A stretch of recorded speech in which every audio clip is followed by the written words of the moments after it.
नमस्कार विद्यार्थी मित्रांनो, इन्फिनिटी अकॅडमीच्या यूट्यूब प्लॅटफॉर्मवरती मी स्वप्नील भंडारे आपलं मनस्वी स्वागत करतो। विद्यार्थी मित्रांनो, बघा दिनांक 9 नोव्हेंबर 2025 ला मागील पोस्टपोन झालेली राज्यसेवा पूर्वपरीक्षा ही पूर्वपरीक्षा होणार आहे। पूर्वपरीक्षेला जाता जाता जे काय आपल्याला गोष्टी महत्त्वाची वाटतात त्या गोष्टी मी या ठिकाणी सूचना सांगणार आहे। त्यानंतर विद्यार्थी मित्रांनो, आपण जास्त वेळ न घेता लगेचच ह्या सेशनला चालू करूया। प्रत्येकाने हा व्हिडिओ बघायचा आणि आपल्या विद्यार्थी मित्राला पाठवायला विसरायचं नाही। सगळ्यात महत्त्वाची गोष्ट, आत्ताच्या आहे या घडीला तुम्ही कोणताही अभ्यास न करता शांत एक बसून उद्याचा दिवस कशा पद्धतीने मार्गी लावायचा त्याबद्दल प्लॅनिंग करायचं आहे। आपण वेळेवरती सेंटरला पोहोचण्यासाठी काय सोय करावी लागेल, सेंटर कुठे असेल याची सर्व माहिती या ठिकाणी गुगल मॅपवरती काढून घ्यायची आहे। बघा विद्यार्थी मित्रांनो, जाण्यासाठी किती वेळ लागतोय ह्या गोष्टीची माहिती सुद्धा एक करून घ्या। सोबत जाता असताना हॉल तिकीट, ओळखपत्र, कोणतेही ओळखपत्र, त्यामध्ये तुमचं लायसन असेल किंवा आधार कार्ड असेल, ह्या दोन्हीपैकी किंवा पॅन कार्ड, ह्या तिन्हीपैकी कोणतेही एक ओळखपत्र सोबत घेऊन जायचं आहे। त्यानंतर प्रवेशपत्राची झेरॉक्स एकदम स्पष्टपणे आणि आधार कार्डची झेरॉक्स सुद्धा या ठिकाणी तुम्हाला किंवा ओळखपत्र जे तुम्ही घेऊन जाताल त्याची झेरॉक्स, दोन झेरॉक्स प्री आणि मी म्हणजे दोन्हीचं पहिला पेपर आणि दुसरा पेपर सीसॅटला सुद्धा आणि जीएसला ह्या दोन्ही गोष्टीचा साठी तुम्हाला ते जे काही झेरॉक्स लागतील ते झेरॉक्स तुम्ही सोबत घेऊन जायच्या आहेत। सोबत जाता असताना तुम्हाला दोन पेन सोबत तुम्हाला घेऊन जायचे आहेत। बघा, एक जरी थोडक्यात बंद पडला तरी तुम्हाला दुसरा पेन त्याचा एकदम चांगल्या प्रकारे यूज करता येईल। सोबत कोणताही एखादा इलेक्ट्रिक वस्तू किंवा तुमच्या खिशात हेडफोन सुद्धा राहता कामा नये, या गोष्टीची काळजी तुम्हाला या ठिकाणी घ्यायची आहे।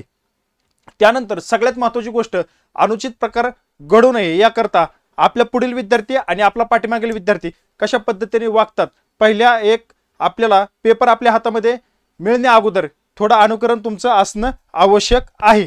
त्यानंतर सगळ्यात महत्त्वाचं, आज झोपताना तुमचा आहार योग्य प्रमाणात तुम्ही घ्या। त्यानंतर उद्या सकाळी जाता असताना लाईटली नाश्ता करून जा। विद्यार्थी मित्रांनो, दुपारच्या वेळेमध्ये तुम्हाला जर झोपायची सवय असेल तर खूप वेळ असतो, त्याच्यामध्ये एक 10 ते 15 मिनिटाची अल्पकुशी या ठिकाणी तुम्ही घेतली तरी या ठिकाणी चालेल।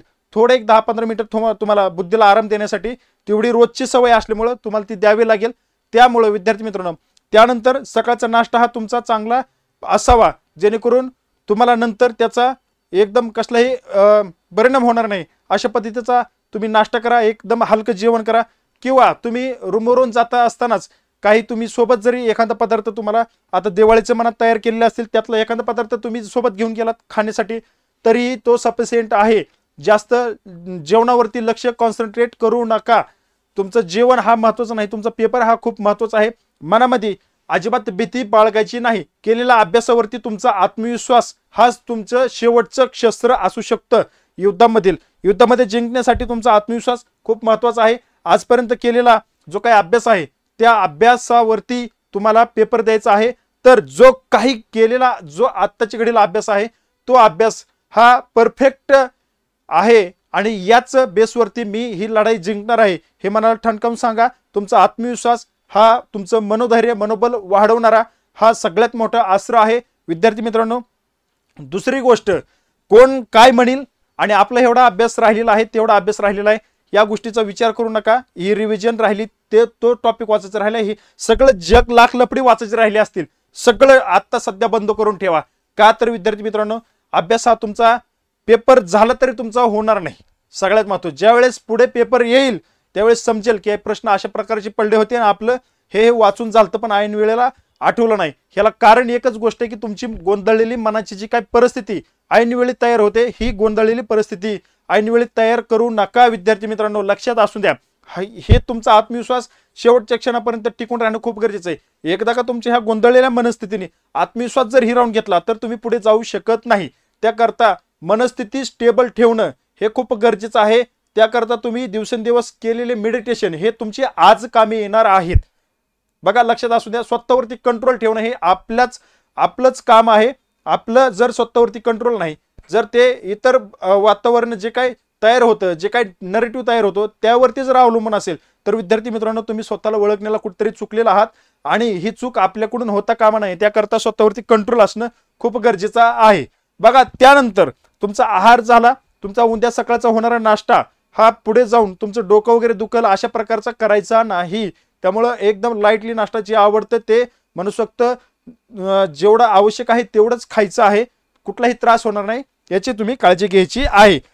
त्यानंतर दुसरी गोष्ट, पहिला पेपर झाल्यानंतर दुसरा जो पेपर होईल या पेपरला, पहिला पेपर अवघड गेला म्हणून दुसऱ्या पेपरवरती पाणी फेरायचं नाही. आपल्यालाच अवघड गेलाय असं समजायचं नाही. सगळ्यात जगाला जर आपण प्रामाणिकपणे कष्ट केले असतील आणि जर आपल्याला पेपर अवघड जात असेल तर तो पृथ्वीवरती जगातील सर्व विद्यार्थ्यांना अवघड जाणार आहे. हे लक्षात ठेवायचं. मला पेपर अवघड गेला आणि माझं काय होईल या विचाराने जर तुम्ही दुसरा पेपर जर सोडवायला गेलात तर दुसऱ्या पेपरवरती तुमचा पाय घसरू शकतो. त्यामुळं आपण जर प्रामाणिक कष्ट केलेत ना तर दुसऱ्याला सुद्धा ते त्या प्रमाणातच पेपर गेलेला असेल ही खूणगाठ मनाशी बांधायची. त्यामुळं पेपर अवघड गेला म्हणून मग खचून न जाता दुसरा पेपर नव्या उमेदीनं उभा राहून तो पेपर दुसरा पेपर सोडवायचा आहे. त्यानंतर दुसरी गोष्ट, पेपर जगामध्ये एक लक्षात असू द्या, जगामध्ये जेवढे म्हणजे जगामध्ये म्हणजे आपला कॉमन महाराष्ट्र धरा, माझं ते बोलण्याची सवय पडल्यामुळे तसा विषय आहे. या जगामध्ये एखादा प्रश्नचं उत्तर सगळ्या जगाला येते आणि जर आपल्याला येत नसेल तो प्रश्न आपल्यासाठी अवघड आहे. परंतु सगळ्या जगाला येत असताना एकदम कॉमन एखादा साधा प्रश्न असेल त्याचं उत्तर जर आपल्याला येत नसेल याचा अर्थ की आपला अभ्यास कुठेतरी कमी पडत आहे आणि ते आपल्याला उत्तर यायला पाहिजेत.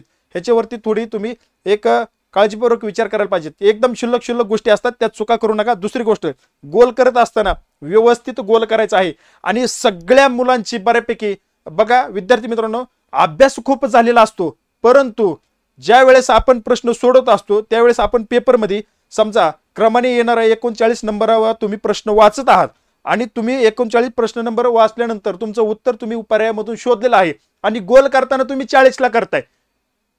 गोल करताना तुम्ही काय करताय, 40 ला करताय. कारण तुम्ही मनामध्ये चुकून या प्रश्नपत्रिकेवरून उत्तरपत्रिकेवर जात असताना चुकून तुमचं काय होतं की आपण 38 क्रमांकाचं 39 क्रमांकाचं उत्तर सोडलेलं आहे असं मनामध्ये कन्सिडर न करता तुम्ही ते खालीवर होते.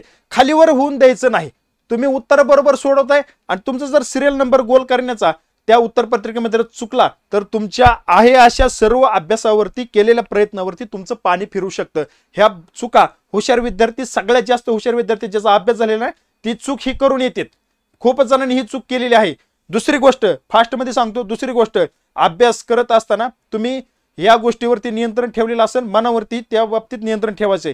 दुसरी गोष्ट, तुम्ही जो अभ्यास केलाय तुम्हाला जर वाटतंय हा वाया जायला नाही पाहिजेत तर त्याकरता ज्यावेळेस आपल्या हातामध्ये प्रश्नपत्रिका येते, उत्तरपत्रिका येते त्यावेळेस पुढे बघायचं नाही, मागं बघायचं नाही. खूप जणांचं असं झालंय, मी खूप चर्चा ऐकलेली आहे ग्रुपमध्ये की पुढच्या आणि मागच्यामुळं एखाद्या मुलींनी चूक केली असेल, एखाद्या मुलांनी चूक केली असेल, त्यांची चूक तुमच्यावरती बेतू शकते आणि तुमचा पेपर या ठिकाणी डिस्पॅच म्हणजे एकदम तुमची ती वेळ खराब होऊन जाऊ शकते आणि ती वेळ तुम्हाला जर मारक ठरली किंवा हानिकारक ठरली तुमच्या केलेल्या कष्टावरती पाणी फिरेल. पुढे काय होतंय, मागं काय होतंय अजिबात बघायचं नाही.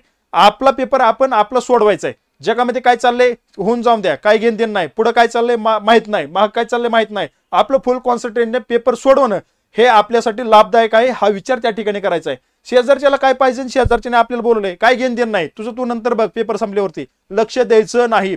तुम्ही जर ह्या गोष्टी चुका करत असाल तर तुम्ही कुठेतरी स्वतःला या ठिकाणी खाली खेचण्याचा प्रयत्न करताय. तुम्हाला दुसरं तिसरं कुणी खाली खेचत नसून तुम्ही स्वतःची सवय तुम्हाला त्या ठिकाणी खाली खेचू शकते. वर्गामध्ये किती मुली आलेत, किती मुलं आलेत, काय घेणं देणं नाही, काहीच घेणं देणं नाही. कोण कोणाला सांगते, काही घेणं देणं नाही. नंतर चर्चा करता येईल परंतु आपलं कॉन्सन्ट्रेशन पूर्णपणे पेपर सोडवण्यावरती असणं खूप गरजेचं आहे. विद्यार्थी मित्रांनो, ह्या लाख मोलाच्या गोष्टीत मी तुम्हाला सांगतो, एकदम स्पष्ट बोलेल पण चुकीचं सांगणार नाही. त्यामुळे ह्या गोष्टी तुम्ही फॉलो करा. मला आता ह्या गोष्टी डीपमध्ये जाऊन सांगता येणार नाही कारण तुम्ही ओळखून घ्या मला काय सांगायचंय ते. खूप जणांचं असं झालंय, समोरच्या एखाद्या मुलीमुळे, एखाद्या मुलामुळे, तिची काय चूक असेल तिच्यामुळे आपला पेपर सोडवायचा राहिलाय म्हणा किंवा आपल्या ह्याच्यामध्ये चूक झाली आणि आपला नंबर 1-2 मार्कांनी गेलेला आहे. असे खूप जणांना झालेलं आहे. हे बाहेर सांगत नाहीत. नंतर प्रत्यक्षदर्शनी तुम्हाला यातून जर तुम्हाला सावध व्हायचं असेल तर तुम्हाला हा स्पष्टपणे इशारा आहे. तुझं अस्तित्व तुला तयार करायचंय. मग दुसऱ्याच्या चुकीमुळे तुझ्या करिअरवरती पाणी फिरवायचं का नाही ते तू ठरवायचंय. बघा आता बघूया आपण आयोगाने थोडक्यात काय सूचना दिलेल्या असाव्यात. त्या अगोदर इन्फिनिटी अकॅडमीच्या या प्लॅटफॉर्मवरती विद्यार्थ्यांसाठी सरळ सेवा आणि महानगरपालिका भरती नावाने एक बॅच आहे. ऑनलाईन रेकॉर्डेड बॅच आहे. 999 रुपयामध्ये आहे. तज्ञ आणि नामवंत शिक्षकांच्या मार्गदर्शनाखाली ही बॅच आपण देऊ केलेली आहे. बघा मराठी, इंग्लिश, सामान्य ज्ञान आणि अंकगणित बुद्धिमत्ता आहे. बघा हा कॉमन सिलेबस सर्व स्पर्धा परीक्षेसाठी उपयुक्त आहे. 1 वर्षाची व्हॅलिडिटी, अनलिमिटेड वॉच टाइम. लक्षात असू द्या, पीडीएफ नोट्स भेटतील. ही बॅच घेण्यासाठी 85 30 12 10 02 या नंबरवरती संपर्क करून आपण ही बॅच घ्यायची आहे. त्यानंतर महाराष्ट्र नागरी सेवा संयुक्त पूर्व परीक्षा प्रवेश प्रमाणपत्राबाबत प्रवेशपत्र तुमच्या खात्यामध्ये उपलब्ध झालेले आहेत. तुम्हाला जर काय अडचण आली तर 7303 82 18 22 या दूरध्वनी क्रमांकावरती वेळेत बघा तुम्ही क्रमांकावर संपर्क करून तुम्हाला ती मदत तुम्हाला प्राप्त करून घ्यायची आहे. प्रवेशपत्र जर तुम्हाला अजूनही काय अडचण आली असेल डाउनलोड करण्यासाठी या नंबरवरती तुम्ही कॉल करा. बघा समजा काही अडचणी येत असतील तर आयोग त्याला जबाबदार राहणार नाही. कशासाठी? सेंटरपर्यंत पोहोचण्यासाठी तुम्हाला जर काही अडचणी येत असतील आयोग जबाबदार राहणार नाही. वेळेत सेंटरवरती पोहोचण्याचं काम या ठिकाणी विद्यार्थ्याचं आहे. त्यानंतर विद्यार्थी मित्रांनो लक्षात असू द्या, 9 नोव्हेंबरला उद्या प्रवेशपत्र आहे. आत्ताची ॲक्शन जो कोणी व्हिडिओ बघत असेल तर आपले विद्यार्थी मित्राला पाठवा ज्यांना करून अजून डेटच माहित नसेल तर. बघा लक्षात असू द्या, आयोगाचंही नोटिफिकेशन आलं तर 31 तारखेला प्रवेशपत्राबाबत.